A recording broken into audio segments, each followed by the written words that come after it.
kita menjalani hidup dan kehidupan ini akan sadar di dalam seliring kodrat. Artinya setelah memiliki ilmu, kita menjadi jelas dan gamblang.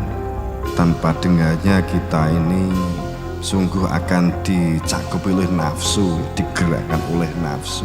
Nafsu dalam pengertian ego atau aku.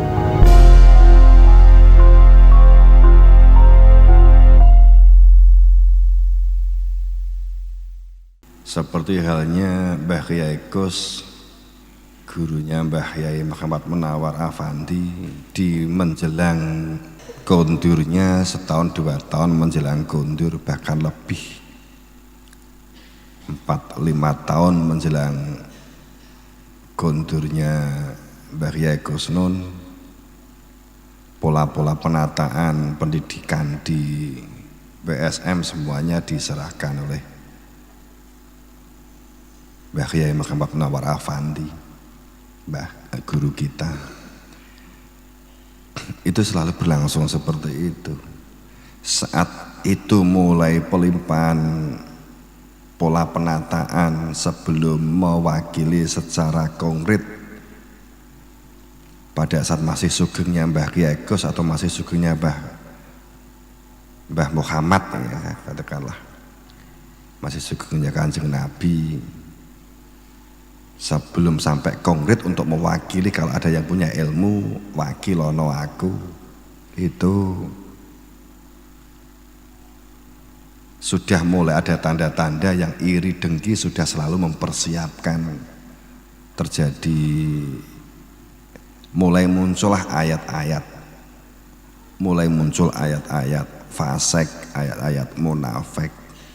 Sungguh bahwa fasik itu kafir. Ayat itu selalu terjadi hampir di setiap sampai berada di timur saat ini, yang insya Allah kita suwun untuk ke depan, dan insya Allah ke depan sudah, insya Allah sudah tidak lagi itu ada kejadian-kejadian itu yang kita suwun.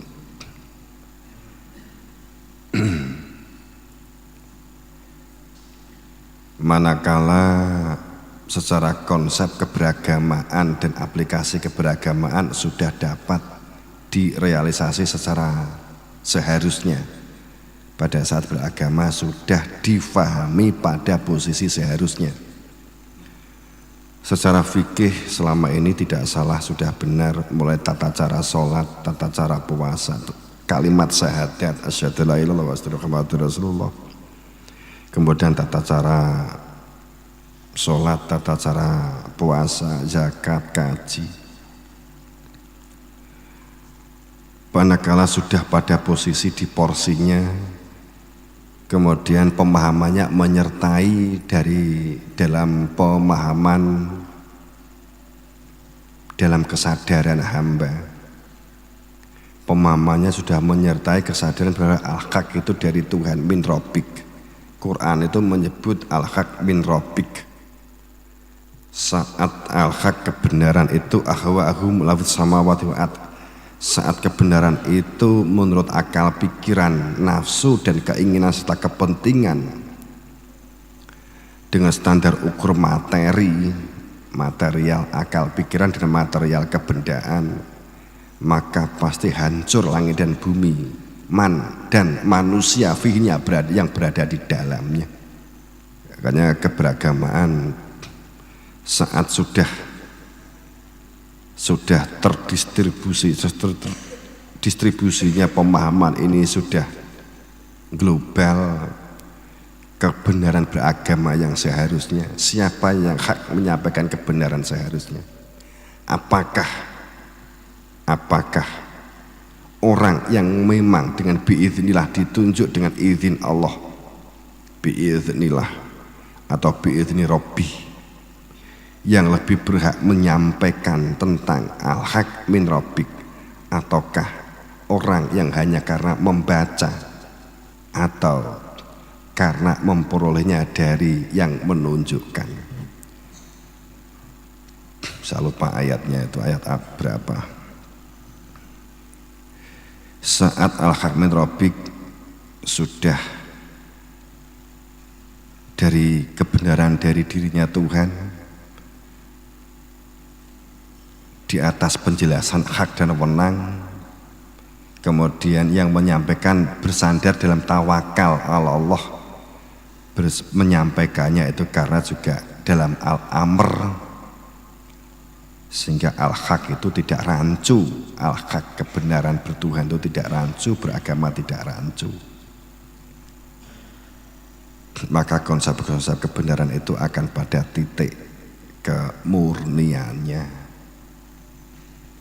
Beragama bukan karena nenek moyang, beragama bukan karena kepentingan, beragama bukan karena senang dan tidak senang.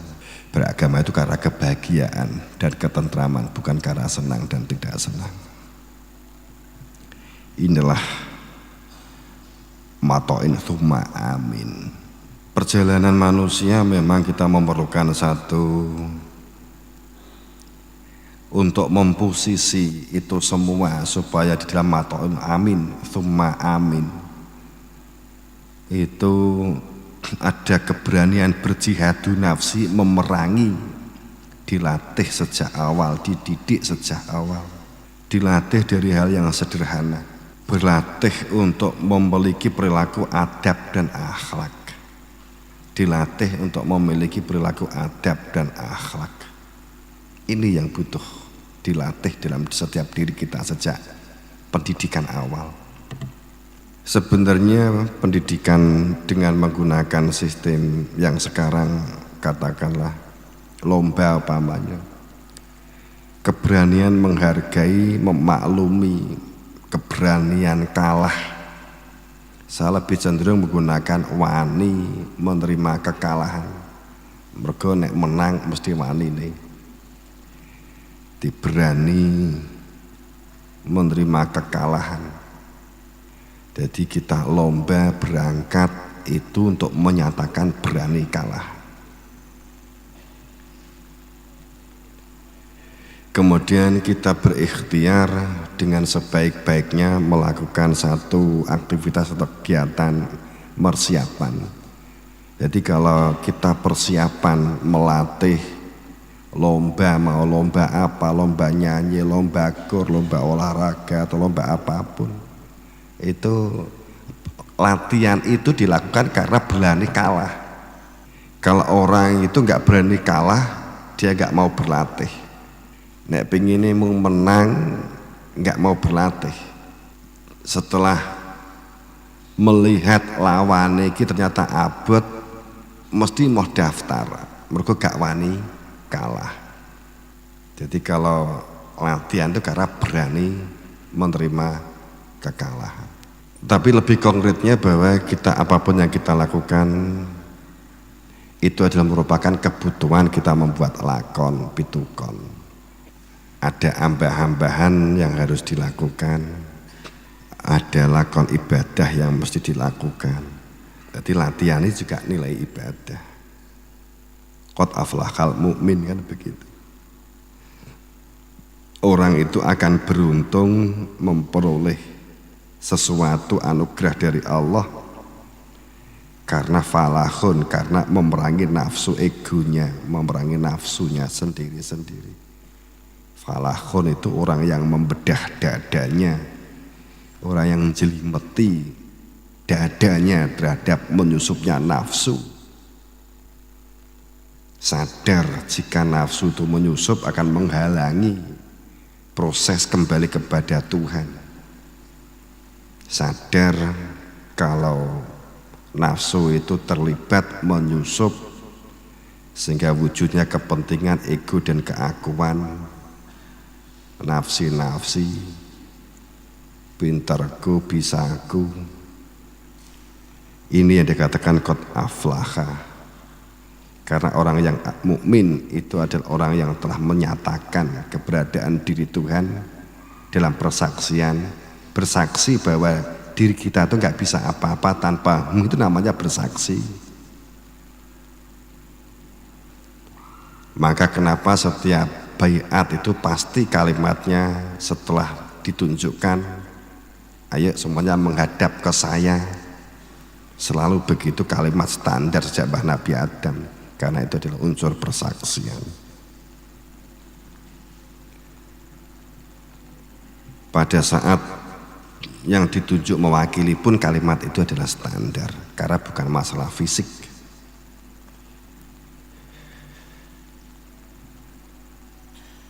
Falahun atau membedah berjihadu nafsi, memerangi susupan-susupan pikiran, susupan-susupan kepentingan, golongan dan kelompok, itu supaya menjadi orang-orang yang khusyuk, orang-orang yang konsentrasi hidup dan kehidupannya itu konsentrasinya berada di dalam tujuan kembali kepada Tuhan, selamat kepada nyata huwa.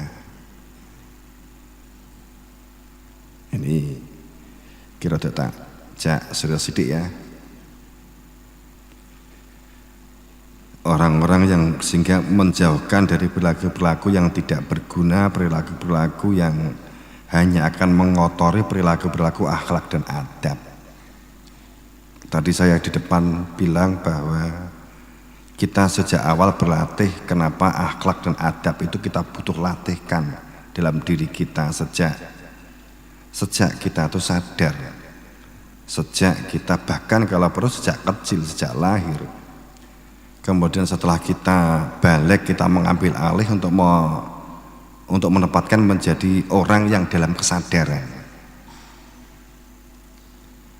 Kita butuh melatih keberanian menghormati, keberanian terhadap secara nyata manusia ini tepatnya salah dan kurang. Sehingga untuk memiliki perilaku jujur itu kan yang berat, orang itu kan untuk memiliki perilaku jujur. Jujur itu abot.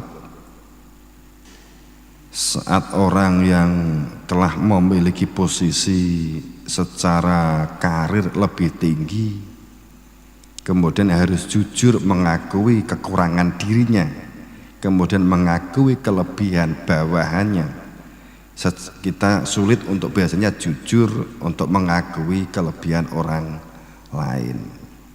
Kalau kita mengakui kelebihan orang lainnya nggak dikenal, itu mudah. Kalau kita mengakui kelebihan orang lain, membaca buku, itu mengakui si penulis buku mungkin bisa karena kita nggak kenal. Tapi pada saat kita mengakui orang yang sehebat apapun ternyata itu teman satu bantal, itu menjadi berat. Teman bina sadu-saduan itu menjadi kita sering tidak jujur. Terkadang seperti itu. Keberanian dalam beradab dan akhlak inilah sesuatu yang luar biasa membangun jiwa merdeka sejati. Akhlak, jadi saya menekankan ini, akhlak itu sesuatu yang luar biasa dibangun. Akhlak, bangunlah akhlak. Akhlak kepada teman,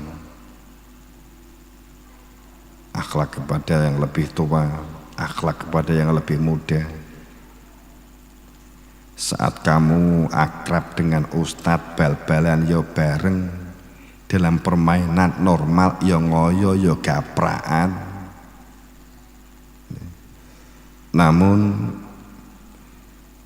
di dalam hati tidak melepaskan untuk memiliki akhlak, menghormati yang lebih sepuh, apalagi itu ustadznya, upamanya begitu.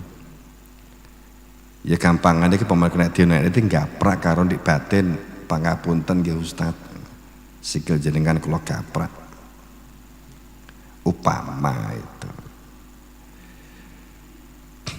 Ora kok kemudian bal-balan bareng kuwi terus bal-balan mbok keplaki. Podo-podo murid, podo-podo kentole wae kan gitu kan. Itu kan latihan, kita membutuhkan latihan hal-hal semacam itu. Bisa kok antara Lahir dan batin itu posnya sendiri-sendiri kok. Kita bisa akrab secara lahir, tapi secara batin kita akan menghormati seseorang itu. Goal setting tujuannya kan yang kita raihkan selamat, sehingga pada saat sudah terkait dengan keimanan kita sudah terlatih sejak awal, telah memiliki perilaku akhlak dan adab, sehingga kita tidak mudah guzah oleh isu, sehebat apapun isu itu, sehebat apapun kalau perlu oloan atau fitnah itu, karena yang kita perlukan kan persaksian itu sendiri.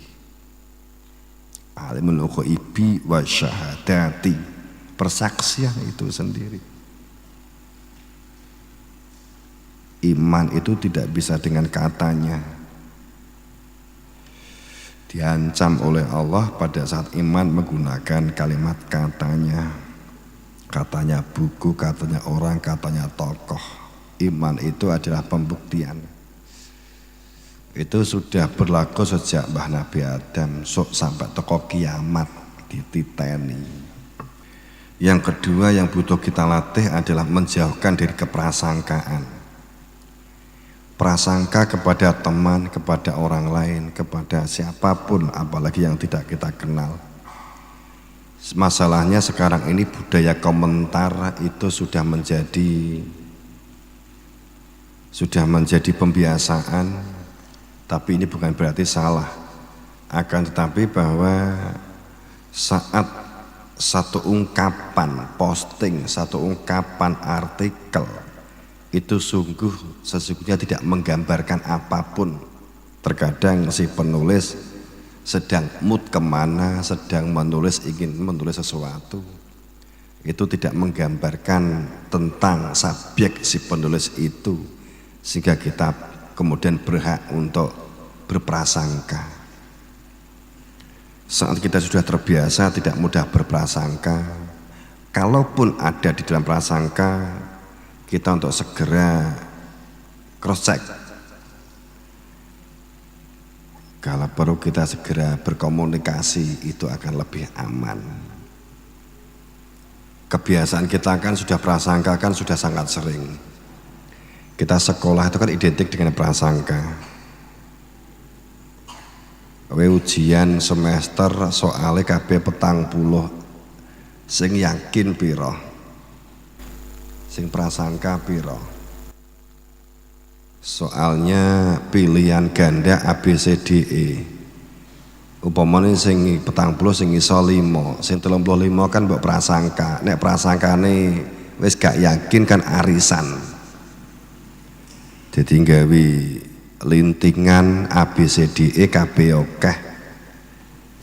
Nek UNAS mbok kopyok pluk metu E, berarti mbok lingkari E kan ngono ta. Jadi kita kan sudah terbiasa dengan bermain prasangka. Tapi untungnya itu kan soal, enggak prasangka sing nulis soal kan ini ya, enggak apa-apa.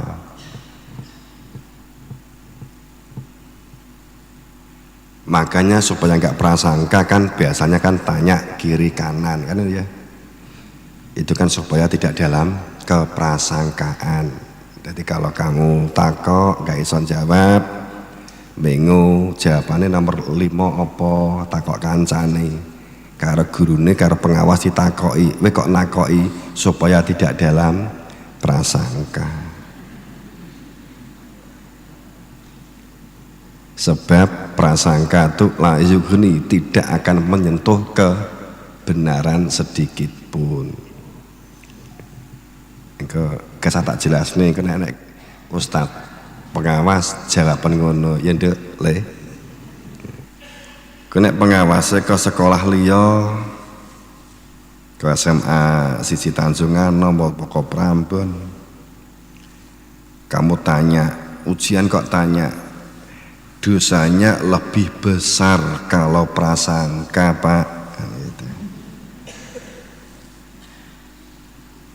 Kata siapa? Kata Pak Yai.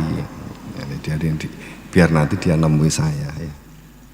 Masalahnya terkadang yang membuat soal sendiri, kalau soal itu dibuat sebagian besar siswanya itu bisa menjawab, itu juga enggak ngeh. Biasanya juga akan mencari soal yang kira-kira siswanya, santrinya itu enggak bisa jawab. Jadi guru sendiri terkadang membuat soal itu semakin siswa sulit menjawab berarti semakin baik. Itu dengan kata lain, semakin kuat prasangka semakin baik. Kini paradigmanya diolak-alik ya. Ki guyon engko mbok ngolone tenan. Makanya sampai ada rumus, ada smart,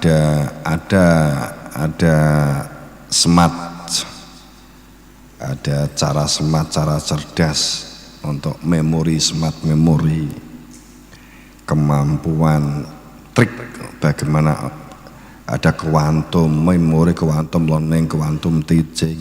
Sekarang ada smart, sekarang ada lagi kan di atas smart menjadi sebuah apa? Kalau aku mengkalingan kesakit lali. Sehingga pada saat kita memiliki ada satu metode supaya memiliki, itu katanya kan ada orang yang metode hafidhah Al-Quran itu cukup berapa jam kemarin yang diungkap oleh Kepala Perpus, berapa jam kemarin katanya? 1 hari. Ya Pak siapa? Pak Jono itu kan katanya ada sistem memori hafal Quran itu hanya 3 hari apa begitu, seminggu atau 7 hari itu sudah hafal 30 juz. Belum sempat tanya kemarin ya metodenya ya hafal Al-Quran. Saya 1 menit bisa Al-Quran, udah selesai.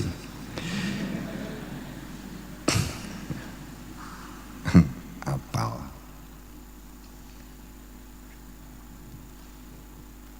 Dulu ada Asma baca Yasin.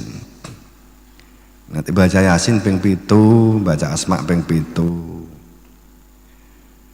Setelah 1, 2, 3 kali rambah, heran melihat yang lain tuh kok lama. Kemudian yang lain juga heran, dia kok cepet sekali. Karena ternyata yang dibaca itu moco Asma baru moco Yasin. Ping 7 selesai, gerek melek. Yang lain itu kaget kok cepet banget. Dia sendiri juga kaget, heran yang lain kok suwi. Setelah ditunjukkan Yasinnya dibaca, endi to Yasin kuwi tibake belum roh.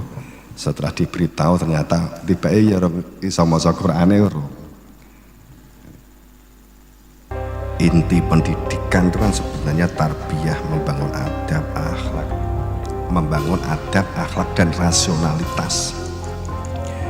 Jadi inti pendidikan itu sebenarnya adalah membangun adab, akhlak, rasionalitas.